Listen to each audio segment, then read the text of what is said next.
Hello everyone, কেমন আছো সবাই? আশা করি সবাই ভালো আছো। তো আমিও খুব ভালো আছি। তো দেখো, কালকে চলে এসেছি বাবার বাড়ি। কালকে বিকেলে এসেছি। তো এসে দেখছি আমার বাবার বাড়ির তুলসী মন্দিরটা হাফ করাই ছিল। আর আমার মা মনে হয় আর করেনি, হাফ করতে করতে রেখে দিয়েছে। তো মাকে জিজ্ঞাসা করলাম, মা বললো হ্যাঁ কালকে করছিলাম, তো হাফ আছে। দিয়ে আমি ভাবলাম যে আমি করে দিই। তো আমার মাম্মা ওইদিকে খেলা করছিল, আমি এদিকে এটা করছিলাম। তো দেখো, এখানে গোবর মাটি দিয়ে তুলসী মন্দিরটা ঠিক করছিলাম।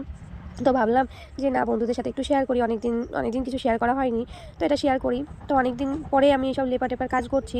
আগে খুব করতাম, আগে আমিই করতাম বাড়ির সব এই লেপা কাজ, এখন আর করি না। তো অনেকদিন পরে যে এইটুকুনা আবার তো করেছি, কেমন হয়েছে কমেন্ট করে জানাইও। তো আগে খুব কাজ করতাম, আগে হচ্ছে লেকানো, ধাড়ি মাটি দেওয়া, এসব সবই করতাম, যেহেতু আমার বাবার বাড়ি মাটির। আর শ্বশুরবাড়িতে ধরো, শ্বশুরবাড়িতে লেপার কাজ কোনো কিছুই নেই, যেহেতু শান সব কিছুতেই শান আছে, ওই জন্য শ্বশুরবাড়িতে লেপার কাজ হয় না। তো এইটুকুনা করতে গিয়ে আমার অনেক কষ্ট হয়ে গেছিলো, অনেকদিন পরে করা, তার জন্য একটু কষ্ট হয়ে গেছে এটাও।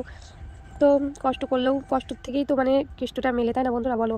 তো আজকে কষ্ট করলেই তো আমার জিনিসটা সব দিকে সফল বা ভালো হবে। ওই জন্য কষ্টের মধ্যেই সবসময় আমি হাসি খুশি থাকার চেষ্টা করি। তো দেখো, অনেক তোমাদের সাথে বকবক করলাম। তো বকবক করতে করতে আমার কাজটাও হয়ে গেল। তো আজকে শুধু মাটি দিয়েই করলাম, কালকে ভাবছি গোবর দিয়ে একটু লেপাতে হবে। তো কালকে যখন গোবর দিয়ে লিখে দিব, তখন তোমাদের সাথে অবশ্যই শেয়ার করব।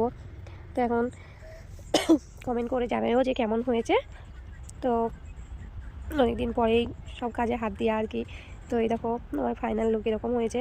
তো লেখাতে লেখাতে হাত আমার ব্যথা হয়ে গেছে, তাই একটু দাঁড়িয়ে তোমাদের সাথে শেয়ার করলাম। তো দেখো হাতে, তো এই যে হাত দিয়ে এখন লেখাতে হচ্ছে। আর এই যে, তো দেখো আমার হাতে এসব কী অবস্থা হয়েছে, তাই তোমাদের সাথে হাতটা শেয়ার করলাম। আর এই যে এইরকম আমি করেছি। তো এইটুকু করতে অনেক টাইম লেগেছে।